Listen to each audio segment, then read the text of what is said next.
ప్రతి మనువు స్వర్గంలో ముందే ముడిపడుతుందా? ఆ మాటే నిజమైతే ఈ చట్టం విడగొడుతుందా?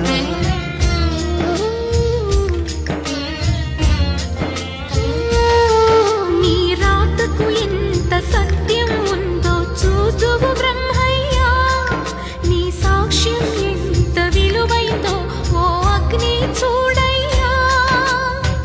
నువ్వు రామా అరుంధతి, ఇదే నీ దర్శన ఫలమైతే ఎటైనా దాగిపోవమ్మా.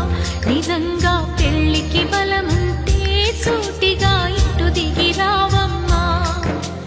పందిని వేసిన ఆకాశానికి ఇవ్వమ్మా ఆహ్వానం, పీటను వేసిన ఈ నేలమ్మకి ఇవ్వమ్మా ఆహ్వానం.